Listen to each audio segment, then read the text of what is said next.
Monsieur le ministre, le PDCI via Gikawe annonce un meeting le 10 octobre au stade Fourbony et annonce qu'au-delà du meeting, ils resteront dans le stade. Quelle est la réaction du RHDP là-dessus? D'abord, quand nous avions eu l'information comme quoi les militants de l'opposition voudraient venir au stade pour manifester, nous n'avons trouvé aucun inconvénient. Nous sommes dans un pays de démocratie. Nous-mêmes, nous y étions, il n'y a pas longtemps, pour l'investiture de notre candidat. Alors donc, si d'autres partis veulent venir au stade Houphouët-Boigny pour la même chose, il n'y a pas de problème. Maintenant, ce sont les déclarations du chef d'orchestre qui peuvent prêter à confusion. Il nous fait savoir que leurs militants viendraient et qu'ils ne sortiraient pas du stade. Mais qu'est-ce que cela veut dire? Est-ce une insurrection? Mais qu'ils nous le disent. Parce que vous ne pouvez pas faire venir les enfants des autres et leur demander de rester tout le temps dans un stade. Mais si vous venez que vous y restez, c'est que vous avez une idée derrière la tête. Au niveau du RHDP, nous sommes sereins. Pour nous, c'est une manifestation comme toute autre manifestation. Je sais comment le PDCI fonctionne, et surtout Gikawe. Certainement, ils ont des difficultés pour remplir le stade. Et leur souhait, c'est de voir le gouvernement, par rapport à leur déclaration, dire que cette manifestation est interdite. Mais nous n'allons pas le faire. Et Gikawe sait très bien que les militants qui viennent, ils sont des militants, peut-être qui ne sont pas de mauvaise foi, qui viendraient parce qu'on les a appelés. Mais si tu leur dis que c'est pour venir rester dans le stade ou même faire autre chose, mais ils ne viendraient pas. Parce que personne ne veut voir son fils participer à une telle manifestation. Oui, mais on a vu aussi dans les marches, les appels aux marches, qu'il y avait aussi beaucoup de casseurs. Est-ce que vous ne pensez pas que ça peut être aussi un prétexte pour mettre en action des casseurs et créer un cafouillage qui viendrait mettre une mauvaise image de la Côte d'Ivoire?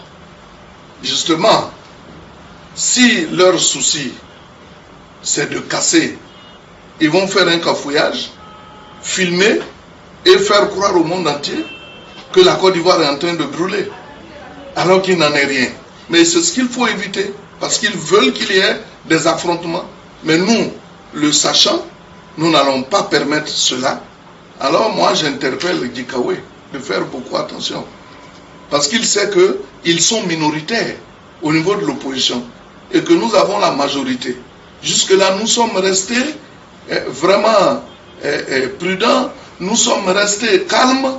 Ce n'est pas parce que on n'est pas capable de réaction, mais qu'il ne nous provoque pas. Qu'il ne nous provoque surtout pas. Parce que s'ils décident de venir rester au plateau pour faire du n'importe quoi, mais qu'ils acceptent d'être devant, comme ça nous allons définir les responsabilités. S'ils ne peuvent pas venir, que ce sont les enfants des autres qu'ils envoient, mais qu'ils aient le courage aussi de faire appel à tous leurs enfants qui sont à l'extérieur ou qu'ils ont cachés, d'être au devant de la scène, et nous allons définir les responsabilités. Mais vous ne pouvez pas vous cacher quelque part et puis dire aux enfants des autres, allez-y, les élections sont là. S'ils estiment qu'ils sont majoritaires, qu'ils sont plus forts que le pouvoir, le parti au pouvoir, mais ils n'ont qu'à s'organiser pour aller à ces élections. Non, je crois qu'il est temps que les uns les autres abandonnent leurs querelles et qu'on s'engage résolument dans ces élections. Le meilleur va gagner. Monsieur le ministre, ils ont appelé à marcher. Les gens n'ont pas marché. Ils ont appelé à désobéissance civile. Il n'y a pas eu de désobéissance civile. Est-ce que vous ne pensez pas qu'avec cette stratégie du 10 octobre, l'opposition tente le tout pour le tout et surtout de rentrer dans une stratégie en vue de tout faire pour faire annuler cette élection du 31 octobre, de la repousser en tout cas? Dans tous les cas, le président de la République a bien dit que, conformément à notre constitution, les élections doivent se tenir à bonne date. Et la date qui est prévue pour l'organisation des élections présidentielles, c'est le 31 octobre 2020. Donc on ne peut pas faire autrement. Personne ne peut amener le gouvernement ou même la commission électorale indépendante à proposer au gouvernement de repousser ces élections. Je crois qu'ils sont en train de perdre du temps, mais ils se trompent. Ils se trompent de personnes et également d'époque. Parce qu'aujourd'hui, personne n'est prêt à accepter que des opposants qui n'ont aucun programme de gouvernement viennent déstabiliser ce pays.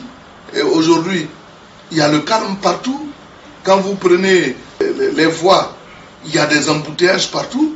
Cela veut dire que la désobéissance civile, là, ça ne marche pas. Mais la désobéissance civile, ce n'est pas des gens que vous amenez ou que vous mettez dans un stade pour dire, crier votre ras-le-bol. La désobéissance civile, c'est de dire aux gens que tout doit s'arrêter. Il ne doit même plus avoir de marché, donc les gens ne vont plus manger. La désobéissance civile, c'est que tous les bureaux sont fermés. La désobéissance civile, c'est qu'eux-mêmes, en tant que parti politique, ils ne font plus aucune action. Mais vous ne pouvez pas le dire à des gens qui sont payés par soit des privés ou même qui sont payés par l'État de Côte d'Ivoire. Si vous le dites, qui va les payer? C'est vous.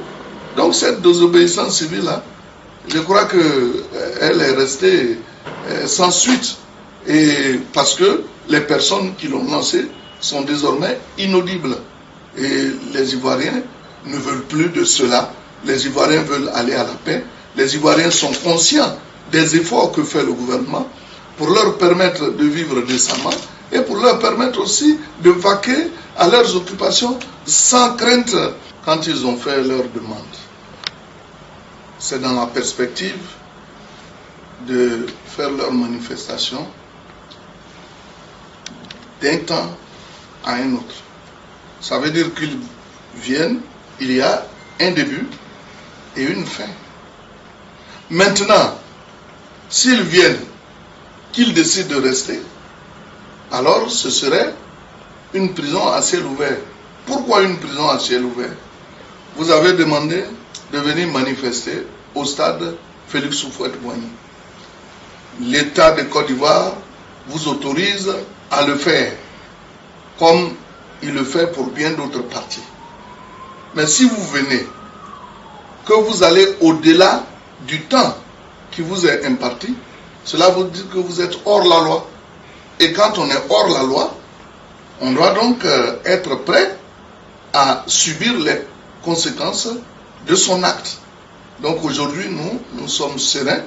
Nous savons très bien qu'ils viennent pour une manifestation qui aura un début et une fin. Mais si la fin se prolonge dans le temps, cela veut dire que eux-mêmes, ils ont des idées derrière la tête. Et là, je crois que nous sommes dans un état, les autorités prendront les décisions qui s'imposent.